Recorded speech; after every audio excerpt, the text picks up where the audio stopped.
Hello friends, स्वागत है आपका आपके अपने YouTube channel target with institute में।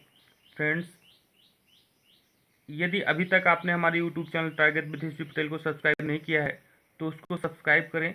यदि आपको यह वीडियो पसंद आता है तो इसको लाइक करें और ज़्यादा से ज़्यादा शेयर करें। इस तरह के हमारे वीडियो के लेटेस्ट अपडेट को अपनी मोबाइल पर सबसे पहले प्राप्त करने के लिए बेल आइकन को ज़रूर प्रेस करें। आइए, आज परसेंटेज के तीसरे दिन हम 10 इम्पॉर्टेंट प्रश्नों को बहुत ही ट्रिकी मेथड से हल करके देखते हैं, जो सबसे ज़्यादा परीक्षा में पूछे जाने वाले प्रश्न हैं। आइए देखते हैं कि सबसे पहला प्रश्न क्या है। प्रश्न संख्या 1 है, किसी परीक्षा में 53 विद्यार्थी अंग्रेजी में और 43% विद्यार्थी गणित में फेल होते हैं। यदि अंग्रेजी और गणित दोनों में 18% फेल होते हैं तो दोनों विषयों में कितने प्रतिशत विद्यार्थी उत्तीर्ण हुए? ध्यान दीजिए, ऐसे प्रश्नों को हम वेन आरेख के द्वारा हल करते हैं। हल तो ऐसे भी कर सकते हैं डायरेक्टली, लेकिन वेन आरेख से आपको समझना बेहद ही आसान होता है। ध्यान दीजिए, जो संख्या दी गई है 53% विद्यार्थी अंग्रेजी में और 43% विद्यार्थी गणित में फेल होते हैं, ये दोनों फेल होने वालों की संख्या है। 53% अंग्रेजी में ये फेल हो रहे हैं, ठीक है, और 43% जो है गणित में फेल हो रहे हैं, ठीक है, ध्यान दीजिएगा। और 18% जो है वो दोनों में फेल हो रहे हैं, ठीक है। यहाँ देखिए, जब हमें तीनों संख्याएं जो तीनों दी गई हैं, ठीक है, एक तो जिस विषय में दोनों विषयों में विद्यार्थी फेल हो रहा है या पास हो रहा है वो दोनों समान हैं। अगर यहाँ फेल है तो यहाँ भी फेल है, ठीक है। अंग्रेजी में फेल हो रहा है तो गणित में भी फेल हो रहा है, ठीक है। और जो संख्या हमें बीच वाली दी गई है जो दोनों में कॉमन है, ठीक है, देख रहे हैं, ये 18% जो है ये 53% में भी शामिल है और ये 43% में भी शामिल है, ठीक है, ये 18, ठीक है। तो ये भी जब फेल है, तीनों जब फेल की श्रेणी में आते हैं, ठीक है, तो हम इस सवाल को बेहद ही आसानी से लगा सकते हैं। अगर इनमें से कोई पास की श्रेणी में है तो उसको भी फेल की श्रेणी में बदल लीजिए, या तो तीनों को पास की श्रेणी में बदलिए या तो तीनों को फेल की श्रेणी में बदल लीजिए, ठीक है। दोनों तरह से हम क्वेश्चन को लगा करके देखेंगे। देखिए, पूछ रहे हैं कितने प्रतिशत विद्यार्थी उत्तीर्ण हुए। अगर हम इनसे कैलकुलेट करते हैं जो फेल वाली वैल्यू दी गई है तो हमको फेल की संख्या मिलेगी, फेल का परसेंटेज मिलेगा। जैसे मान लीजिए 53% ये और 43% ये। अगर हम 53% और 43% को जोड़ लें और उसमें से जो दोनों में कॉमन लोग हैं, क्योंकि ये 2 बार आ रहे हैं, इनको घटा क्यों रहे हैं, क्योंकि ये 2 बार आ रहे हैं, ये 18% इसमें भी शामिल है और 18% इसमें भी शामिल है। तो हम क्या करेंगे, ये 18% टोटल में से घटा देंगे। आप ये कर सकते हैं कि 53% प्लस 43% प्लस 18%, मतलब तीनों अगर समान में हैं तो तीनों को जोड़ लीजिए और उसमें से एक बार 18% को जो है क्या करेंगे, जो हमारी दोनों में वैल्यू आ रही है उसको हम क्या करेंगे, घटा लेंगे, ठीक है। आप ध्यान दीजिए, हम डायरेक्टली 18% को इसमें से क्या कर रहे हैं, घटा दे रहे हैं। 53 प्लस 43 माइनस 18, ठीक है। तो 53 और 43 को जोड़ेंगे तो हमको मिलेगा 96। कितना मिलेगा, 96। और 96 में से हम 18 को घटाएंगे तो हमको मिलेगा कुल 78%। कितना मिल जाएगा, 78%। ये 78% जो संख्या है ये दोनों विषय में फेल है। ये क्या है, दोनों विषय में फेल है, ठीक है। तो जब 78% दोनों विषय में फेल हैं तो दोनों विषय में पास कितने लोग हैं, दोनों विषय में पास कितने लोग हैं। तो आपको पता है कि कभी भी जब हम परसेंटेज की गणना करते हैं तो 100% पे करते हैं। तो 78% जब ये फेल हो गए, ठीक है, तो पास कितने परसेंट हो गए, 22%, ठीक है। 100 में से अगर आप 78 घटाते हैं तो 22 मिलता है और ये 22% आपके क्या हो गए, पास हो गए, ठीक है। कौन सा विकल्प सही है, विकल्प सी हमारा सही है। देखिए, इस वेन आरेख के थ्रू हम सवालों को हल कर सकते हैं। यहाँ देखिए, उत्तीर्ण की संख्या अगर हमें ज्ञात करनी है, पास वालों की संख्या ज्ञात करनी है, तो ऐसा भी हम कर सकते हैं कि इसमें घटाने की नौबत ना आए। ठीक है, जो हम घटा करके निकाले हैं 78, 100 में से 78 को, वो नौबत ना आए। कैसे? अगर हमें उत्तीर्ण की संख्या पूछ रहा है तो यहाँ बेन आरेख में भी उत्तीर्ण की संख्या हम लिख लेते हैं। जैसे ये 53% है, टोटल फेल हैं। ठीक है, अगर 53% विद्यार्थी फेल हैं तो पास कितने प्रतिशत है? 53% अगर फेल हैं तो पास कितने प्रतिशत है? 47%। ठीक है, ध्यान दीजिए, 100 में से हम घटा देंगे 53 को, 47 यहाँ पास हो गए। अगर यहाँ 43% फेल हैं तो पास कितने होंगे? 57%। ठीक है, कितने? 57%। 18% यहाँ दोनों में फेल हो रहे हैं, तो कितने प्रतिशत दोनों में पास हो रहे हैं? 100 में से 18 को घटा देंगे, कितना मिलेगा? 82%। ठीक है, अब फिर क्या करेंगे? इन दोनों को जोड़ लेंगे। ठीक है, इन दोनों को जोड़ के, क्योंकि 82 दोनों में आ रहा है। ठीक है, तो 82 को एक बार क्या करेंगे? घटा देंगे। ठीक है, ध्यान दीजिए, क्या कर रहे हैं? 47 ये भी पास है और 57% ये भी पास है, और दोनों में से हमने क्या किया? 82 को घटा दिया। ठीक है, जोड़ते हैं, कितना मिलता है हमको? 47 में 57 को जोड़ेंगे तो 104 मिलेगा, और 104 में से 82 को घटाना है। जब हम 104 में से 82 को घटाएंगे तो हमको मिलेगा सीधे सीधे 22%, जो कि पास होने वालों की संख्या है। ठीक है, 22% लोग क्या हैं? पास है। ठीक है, तो कभी भी हम बेन आरेख के थ्रू अगर सवाल को हल कर रहे हैं तो समझना बेहद आसान हो जाता है, और हमें तीनों जो राशियां हैं वो अगर फेल वाली हैं तो तीनों फेल वाली होनी चाहिए, और अगर पास वाली हैं तो तीनों पास वाली होनी चाहिए। ठीक है, तो सवाल लगाना, सवाल हल करना आपके लिए बेहद सरल और आसान हो जाता है। ठीक है, आइए नेक्स्ट क्वेश्चन देखते हैं। हमारा नेक्स्ट क्वेश्चन क्या है? सर्वे में 30% लोगों के पास मोबाइल फोन और 75% लोगों के पास कंप्यूटर पाया गया, तथा 25% लोगों के पास दोनों पाया गया। तो दोनों रखने वाले लोगों का प्रतिशत क्या होगा? फिर हम वही बेन आरेख बना लेते हैं। ठीक है, देखिए, जो 30% लोग हैं इनके पास, ठीक है, इनके पास क्या है? मोबाइल फोन है। ठीक है, मोबाइल फोन है। और जो 75% लोग हैं इनके पास क्या है? कंप्यूटर। ठीक है, देखिए, सबके पास, पास की बात कर रहे हैं, किसके पास नहीं है इसकी बात नहीं हो रही है, सब जिसके पास है उसकी बात हो रही है। और 25% लोग ऐसे हैं जिनके पास दोनों है, मोबाइल भी है और कंप्यूटर भी है। जब पास की बात हो रही है तो तीनों हमको पास में मिल रहे हैं, कि ये भी पास में रखे हैं, ये भी पास में रखे हैं, और ये भी पास में रखे हैं। पास में कौन नहीं रखा है ये वैल्यू नहीं है, कह रहे हैं दोनों रखने वाले लोगों का प्रतिशत। अब चूंकि ये तीनों हमको स्पष्ट दिया गया है और तीनों पास ही हैं, तो हमको कोई वैल्यू नहीं निकालनी है। हम क्या करेंगे? फिर इन दोनों को जोड़ लेंगे। 30 और 75 को हम क्या करेंगे? जोड़ लेंगे। ठीक है, 30 और प्लस 75, और 25 दोनों में आ रहा है तो 25 को क्या करेंगे? हम इसमें से घटा देंगे। ठीक है, तो हमारा मिल जाएगा हमको 105। अगर 30 में हम 75 को ऐड करते हैं तो हमको कितना मिलेगा? 105% और माइनस 25%। ठीक है, 105 में से जब हम 25 को घटाएंगे तो हमको कितना मिलेगा? ध्यान दीजिए, 0, और यहाँ से बचेगा 10 में से 2 गए 8, कितना मिल गया? 80%। ठीक है, यानी कि 80% लोग ऐसे हैं जो दोनों रखते हैं। ठीक है, कंप्यूटर भी रखते हैं, मोबाइल भी रखते हैं। ठीक है, नेक्स्ट क्वेश्चन देखते हैं। नेक्स्ट क्वेश्चन हमारा क्या है? इसमें विकल्प कौन सा सही है? विकल्प सी सही है। ठीक है, नेक्स्ट क्वेश्चन है, किसी शहर की जनसंख्या प्रतिवर्ष 5% बढ़ जाती है।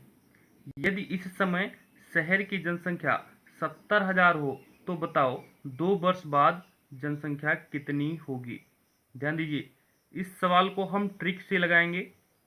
किसी सूत्र की जरूरत नहीं है, किसी भी फार्मूले की जरूरत नहीं है, आपको याद करने की जरूरत नहीं है, बस एक बार समझ लीजिए। ठीक है, जनसंख्या प्रतिवर्ष कितनी बढ़ रही है? 5%। मान लीजिए पहले जनसंख्या कितनी थी? 100 थी। पहले कितनी प्रतिशत थी? 100%। और ये बाद में कितनी हो रही है?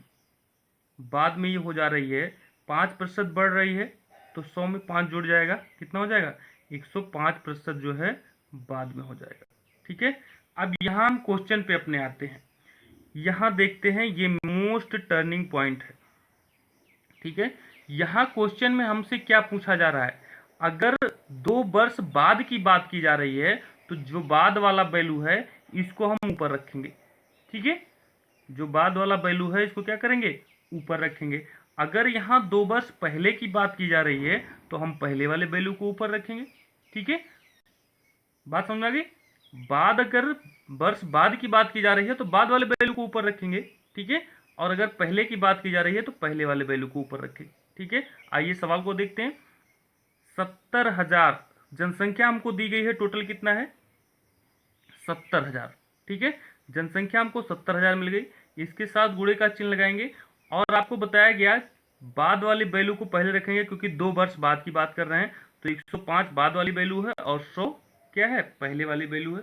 तो 105 बटे हम क्या लिख देंगे, 100 लिख देंगे। ठीक है, लेकिन यहाँ 2 वर्ष की बात हो रही है तो जितने वर्ष की बात होगी उतने बार हम इसको ऊपर नीचे लिखेंगे।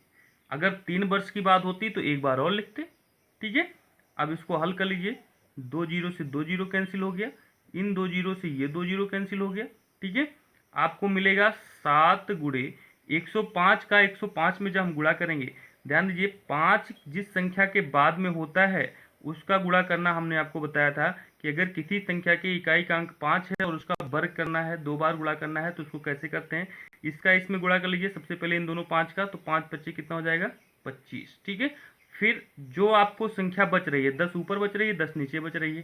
ठीक है, तो जो भी संख्या बच रही है अगर 10 है तो ऊपर वाले 10 में 1 प्लस कर लीजिए। ठीक है, जो संख्या है ऊपर वाले में 1 हम क्या करते हैं, प्लस कर लेते हैं।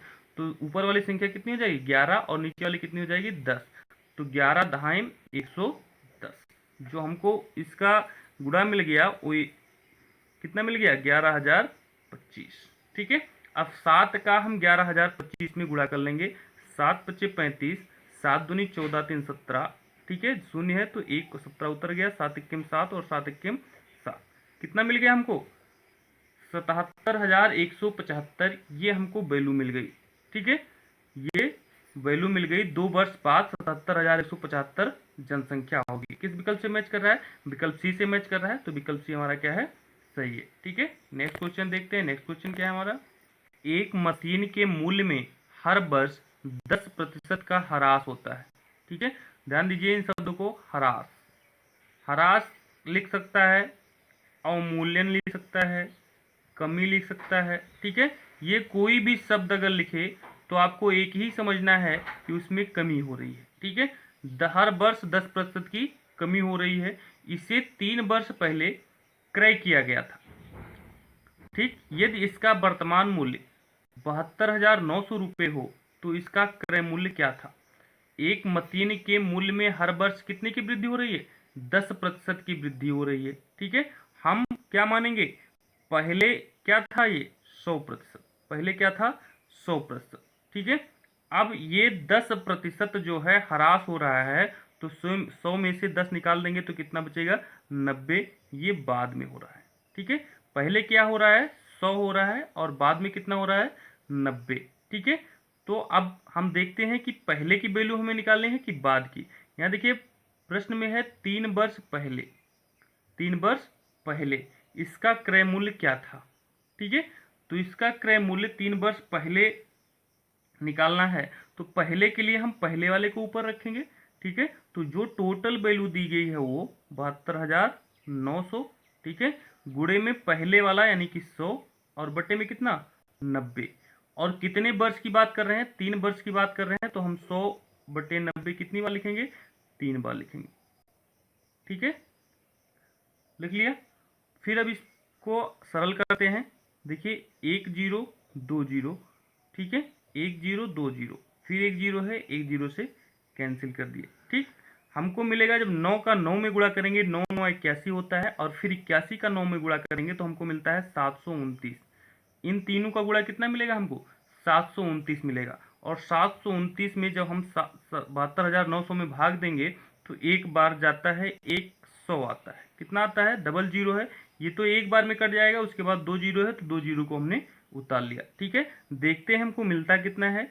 100 यहाँ से मिलेगा, 100 यहाँ से मिलेगा गुणा में और 10 यहाँ से मिल जा रहा है। ठीक है, टोटल हमको कितना मिल रहा है, 2 जीरो, 2 4 जीरो, 1 5 जीरो, एक के बाद कितना जीरो, 5 जीरो, और एक के बाद 5 जीरो का मतलब 1 लाख हो गया। कितना हो गया, 1 लाख। ठीक है, यानी कि उसकी पहली वैल्यू जो रही होगी 3 वर्ष पहले की वैल्यू, वो 1 लाख रुपए रही होगी, जो अवमूल्यन होते होते या ह्रास होते होते कितनी हो रह गई, 72,900 रह गई। ठीक है, किस विकल्प से मैच कर रहा है हमारा उत्तर, विकल्प ए से मैच कर रहा है, तो विकल्प ए हमारा क्या है, सही है। ठीक है, नेक्स्ट क्वेश्चन देखते हैं। नेक्स्ट क्वेश्चन हमारा क्या है, क्वेश्चन है एक उपकरण का प्रतिवर्ष अवमूल्यन दर 20% है, 3 वर्ष बाद इस उपकरण का मूल्य इसके वर्तमान मूल्य का कितने प्रतिशत होगा। ध्यान दीजिए, क्वेश्चन तो पिछले क्वेश्चन की तरह है। ठीक है, इसमें भी अवमूल्यन हो रहा है 20% का। अगर पहले ये 100 था तो बाद में कितना हो गया, 20% का अवमूल्यन मतलब 80 रह गया होगा। ठीक है, ये बाद वाली वैल्यू हो गई और ये पहले वाले वैल्यू हो गई। ठीक है, अब यहाँ 3 वर्ष बाद की बात हो रही है तो हम बाद वाले वैल्यू को पहले लिखेंगे। बाद वाले वैल्यू को 80/100, कितनी बार, 3 वर्ष की बात हो रही है तो 3 बार लिखेंगे 80/100 और गुणे 80/100। लेकिन यहाँ टोटल वैल्यू दी नहीं है, तो टोटल वैल्यू के लिए आप क्या करेंगे, जब हमको टोटल वैल्यू नहीं दी होती है तो हम उसको 100 मान के लगाते हैं, कि मान लीजिए कि उसकी टोटल वैल्यू कितनी रही होगी, 100 रही होगी। ठीक है, तो हम 100 से इसमें गुणा कर लेंगे। ठीक है, बस सवाल इतने डिफरेंस था कि उसमें टोटल वैल्यू दिया हुआ था और इन सवाल में टोटल वैल्यू आपको नहीं दिया गया है, तो हम टोटल वैल्यू कितना मान लेंगे, 100 मान लेंगे। ठीक है, देखिए नीचे वाले 100 से ऊपर वाला 100 कट जाता है। ठीक है, फिर यहाँ 2 जीरो जो है, ऊपर वाले 2 जीरो से हमने काट दिया, एक जीरो को और कैंसिल कर दिया हमने। ठीक है, ऊपर हमारा जो बच रहा है वो 8 बच रहा है और नीचे आपका 10 बच रहा है। ठीक है, 8 का 8 में गुणा करेंगे, 8 का 8 में गुणा 64 होता है, और फिर उसका 8 में गुणा करेंगे तो हमको मिलेगा 512। कितना मिलेगा, 512। और 512 का अगर 10 से भाग देंगे 512 में, तो हमको देखिए एक जीरो है नीचे, तो 0.1 अंक के बाद लग जाएगा, तो 51.2 मिल जाएगा आपको। ठीक है, 51.2 मिल जाएगा। इतना प्रतिशत आपका जो है वर्तमान मूल्य जो पहले वाला मूल्य था उसका होगा। किस विकल्प से मैच कर रहा है, विकल्प डी से मैच कर रहा है, तो विकल्प डी हमारा क्या है, सही है। ठीक है, नेक्स्ट क्वेश्चन देखते हैं। नेक्स्ट क्वेश्चन क्या है, चीनी का भाव पहले से 20% बढ़ जाने के कारण एक आदमी को चीनी का प्रयोग कितने प्रतिशत कम कर देना चाहिए कि उसे अपना खर्च ना बढ़ाना पड़े। देखिए ये प्रश्न बहुत ज़्यादा एग्जाम में आता है कि अपना खर्च ना बढ़ाना पड़े, खर्च अपरिवर्तित रहे, या खर्च में कोई परिवर्तन ना हो। ऐसे चीनी वाला प्रश्न जो है वो बहुत ज़्यादा एग्जाम में आता है, तो इसको ध्यान से समझिए। हम इसको बहुत आसान तरीके से लगाएंगे। चीनी का भाव पहले से 20% बढ़ जाने के कारण एक आदमी को चीनी का प्रयोग कितने प्रतिशत कम कर देना चाहिए कि उसे अपना खर्च ना बढ़ाना पड़े। इसके लिए ट्रिक देखिए, कोई भी फार्मूला यूज करने की जरूरत नहीं है, लगाने की जरूरत नहीं है, याद करने की जरूरत नहीं है। ट्रिक क्या है, जितना प्रतिशत आपका घटे या बढ़े, यहाँ देखिए घटने या बढ़ने दोनों की बात कर रहे हैं, जितना प्रतिशत घट या बढ़ रहा है उसको हम ऊपर रख देंगे। ठीक है, और नीचे में अगर ये बढ़ रहा है तो 100 में उसको बढ़ा करके, ठीक है, और अगर घट रहा है तो 100 में उतना घटा करके हम नीचे रख देंगे। देखिए 20% जो है वो ऊपर हमने रख दिया। ठीक है, और ये बढ़ रहा है तो अगर 100 में 20 बढ़ेगा तो कितना हो जाएगा, 120। और इसके बाद हम कुछ नहीं करना है, हमको प्रतिशत में बताना है, तो 100% की हम इसमें क्या कर देंगे, इसमें गुणा कर देंगे। ठीक है, बस इसी को हल कर लेना है। हमारा सवाल आसान है, 20 पंचे 100 और 20 छक्का 120। ठीक है, 2 तिहाई 6 और 2 दहाई 20। ठीक है, ऊपर हमको मिल गया 10 पंचे 50 और बट्टे में कितना, 3। जब 50 का 3 में भाग करेंगे तो हमको कितना मिलेगा, 50 में 3 का भाग करोगे तो आपको मिलेगा 3 इक्कीम 3, 2 5, 3 छक्के 18, 2 20। ठीक है, 16 सही 2/3%। ठीक है, ये किस विकल्प से मैच कर रहा है, 16 सही 2/3% विकल्प ए से मैच कर रहा है, तो विकल्प ए हमारा क्या है, सही है। ध्यान दीजिए सवाल को, ठीक है, कि जितना बढ़ रहा है या घट रहा है उसको ऊपर रखते हैं, और जितना घट बढ़ रहा है उसमें उतना ऐड करके हम नीचे रखते हैं। ठीक है, 100 का गुणा कर देते हैं। आपका जो खर्च है वो अपरिवर्तित रहेगा, उसमें कोई परिवर्तन नहीं होगा, उसके खर्च को घटाना या बढ़ाना नहीं पड़ेगा। ये बहुत क्वेश्चन पूछा जाता है, तो इसको ध्यान दे दीजिए कि आप 1 सेकंड में लगा सकते हैं। ठीक है, नेक्स्ट क्वेश्चन देखते हैं। नेक्स्ट क्वेश्चन हमारा क्या है? हमारा है, कोई व्यापारी अपनी खाद्य वस्तु की कीमत को 10% कम करता है, तो खाद्य वस्तु के मूल्य में कितने की वृद्धि करेगा कि मूल्य अपरिवर्तित रहे। देखिए यहाँ भी मूल्य अपरिवर्तित की बात कर रहे हैं, पिछले सवाल की तरह है बिल्कुल। तो फटाफट हमको लगा लेना है 10%। ठीक है, ये कम कर रहे हैं, यहाँ देखिए क्या कर रहे हैं, कम कर रहे हैं। तो हम इसको क्या करेंगे, 100 में से 10 को कम कर देंगे, 10/90 हो गया, और गुणे में कितना, 100। ठीक है, इसी को हमको हल कर लेना है। 10 इक्कीम 10, 9 आई 90, 9 का 100 में हम क्या करेंगे, भाग कर देंगे। ठीक है, तो भाग जब करेंगे तो देखिए 9 इक्कीम 9, 1 10। ठीक है, फिर 9 इक्कीम 9, 1 10। ठीक है, जो शेष बच जाता है उसको ऊपर रखते हैं, तो 11 सही 1/9% हमको मिल गया। कितना मिला, 11 सही 1/9%। ठीक है, किस विकल्प से मैच कर रहा है, विकल्प बी से मैच कर रहा है, तो विकल्प बी हमारा क्या है, सही है। ठीक है, नेक्स्ट क्वेश्चन देखते हैं। नेक्स्ट क्वेश्चन क्या है हमारा, किसी वस्तु का मूल्य पहले 10% और फिर 20% बढ़ाया गया, यदि आखिरी बार का बढ़ाया गया मूल्य 33 रुपया है तो वस्तु का मूल्य क्या था। ठीक है, प्रश्न जो है वो पहले और बाद वाले की तरह है, कि मतलब 100 पहले था और बाद में कितना हो गया, अगर बढ़ रहा है तो उतना ऐड कर दीजिए। मान लीजिए 110 बढ़ रहा है तो 110 हो गया, 10% बढ़ रहा है तो 110 हो गया। ठीक है, फिर उसके बाद कितना बढ़ रहा है, 20% बढ़ रहा है 100 का, तो 120 हो जाएगा। ठीक है, तो पहले जो क्वेश्चन थे उसमें एक बार केवल बढ़ रहा था, इस क्वेश्चन में कितनी बार बढ़ रहा है, 2 बार बढ़ रहा है। ठीक है, तो 2 बार बढ़े, 3 बार बढ़े, 4 बार बढ़े, जितनी बार भी बढ़े, कुछ नहीं करना है आपको, जो इसकी वैल्यू दी गई है टोटल वैल्यू वो, ठीक है, जैसे पहले प्रश्न करते थे।